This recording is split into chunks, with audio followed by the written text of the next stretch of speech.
Hari Om Tat Sat. Welcome to Swami Jyotirmayananda Society, our journey to self-realization. Please subscribe for the mystical meanings and to enjoy daily satsang. We are currently exploring Srimad Bhagavad Gita. We are currently on chapter number 6. Commentary is by Swami Jyotirmayananda Maharaj, narrated by myself, Swami Nikhilananda. We are starting from Shloka number 44, where Lord Krishna continues to guide Arjuna about different ways to focus the mind, dhyana yoga, meditation. पूर्वाभ्यासेन तैनेव हीयते हय्यवशोऽपि सः जिज्ञासुरपि योगस्य शब्दब्रह्माति वर्तते. Driven by his past yogic practice, he is drawn effortlessly to yoga. Even a sincere inquirer, deeply inclined to know the self, goes beyond the worlds that are promised as rewards by the ritualistic portions of the Vedas or the pleasures of heaven. So, a very profound shloka indeed, and a good confirmation for all of us that none of the effort put in yogic practices is ever wasted. Like Lord Krishna says, because we have done effort in the past, we are continuing to move forward on this path, and it becomes an effortless process, meaning you start to enjoy satsanga naturally, you progress, and selfless service, devotion, meditation, all these things come easy to a yogi who has done this effort due to his past punyas, past efforts. And then further it says that such a yogi is far more advanced than anyone who is doing the karma for material rewards, where they want heaven, etc., the pleasures of the heaven. Why? Because they are all karma bound. Karma bound meaning they come back into the meshes of life and death, whereas for sincere inquirers, they are onwards on their way to liberation. That is the deeper meaning of this shloka. Moving on to shloka number 45. Priyatnadyata manastu yogi sanshuddhi kilbishaha अनेक जन्म संसिद्धेस्ततो याति param gatim.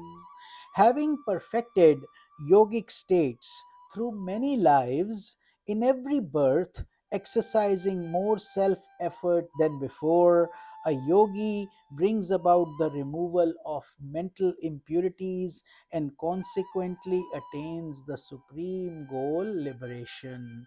So, here in this shloka, Lord is further clarifying the previous shloka, saying that this is a process of perfection and a gradual process with many steps. So, there is no rush, no hurry. Enjoy the journey, be a good yogi, perfect yourself, and that's what God is saying. By exercising self effort, each rung gets easier and you advance on the path, and mental impurities have to be cleansed, they have to be totally purified before we merge into the divine and attain supreme liberation, supreme bhakti, the goal to unite with God. Shloka number 46. Tapasvibhyo adhiko yogi ज्ञानिभ्यो अपि मतोऽधिकः कर्मिभ्यश्चाधिको yogi tasmadyogi bhavarjuna. O Arjuna, a yogi is greater than an ascetic, greater than a man of wisdom or an intellectual, and superior to those who are devoted on the path of action. Therefore, O Arjuna, become a yogi. Yogi meaning you are a blend of action, devotion, will, and reason. So your whole personality is holistically developed rather than just looking at one facet. That is why God is saying to Arjuna, become a yogi. Yogi means to connect with God. That is this import of this shloka. And the last shloka of this chapter is shloka number 47. God continues, Yogi namapi sarvesham मद्गतेनान्तरात्मना श्रद्धावान् भजते यो मां समे युक्ततमो मतः. And even among yogis, those who worship me endowed with faith, with their inner self merged in me, are the highest of all. This is my opinion. How compassionate of Lord Krishna. He's giving us the deepest of wisdom, the eternal truth, and yet he is humbly saying, it's my opinion. Obviously, it's divine nectar. And what God is saying is, even among those yogis who worship me and are endowed with faith, because faith is the fundamental virtue. Without that, we cannot attain God realization.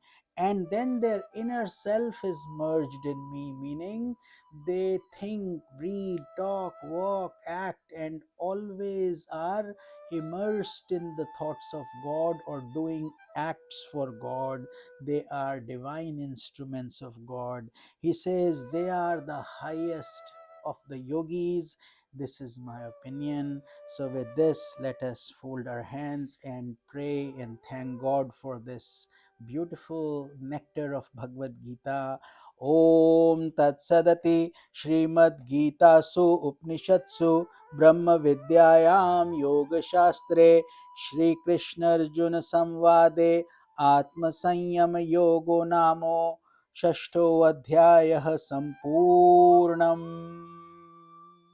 Om Tat Sat. Thus, in the Upanishad of the Bhagavad Gita, the knowledge of the Supreme Brahman, the scripture of yoga, the dialogue between Shri Krishna and Arjuna ends the sixth chapter entitled The Yoga of Meditation. Jai Shri Krishna. Boliye Bhagwan Shri Krishna ki Jai.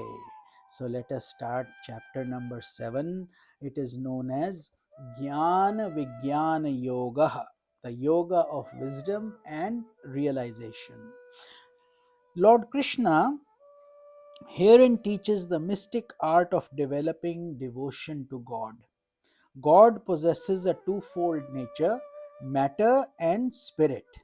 Matter is his lower nature, while spirit is his higher nature. In Hindi, we call them Prakriti and Purush. Prakriti being the matter, and then Purush being the infinite, the energy of God. A devotee must develop the art of worshipping God through every part of his personality, reason, emotion, will, and action. So we have been given hands, heart, and a head. So we can't just do one thing. We have to do service. We have to do, with hands we do seva, service. With hands, heart, we do devotion and meditation. And with the head, we do scriptural reading, jnana yagya, upanishads. And thus we become a balanced personality. We should be doing all four: reason, emotion, action, will. So, and then Lord starts. The shloka continues his wisdom. Shri Bhagavanu Vacha Maya Saktamana Partha Yogam Yunjan Madashrayaha Asanshayam Samagram Mam Yatha Gyayasyasi Tachrunu. Bhagavan Krishna said, with your mind absorbed in me, with me as your refuge, and following the path of yoga, O Parth, O Arjuna, hear now from me how you shall know me fully without any doubt. So God continues to shower his grace through Arjuna to all of us. Shloka number 2. ज्ञानं तेऽहं सविज्ञानमिदं वक्ष्यमाम्यशेषतः यज्ञात्वा नेह भूयोऽन्यत् ज्ञातव्यं वशिष्यते. God says, I shall teach you this knowledge in its entirety, together with direct realization, knowing which nothing else will remain to be known. How wonderful! God is giving us the assurance.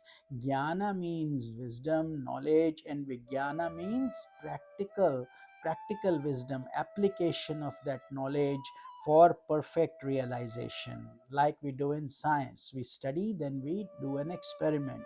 That's how that concept becomes clear to us. Much in the same way, God is saying, this knowledge I will give you, and then I will also give you the experience of it.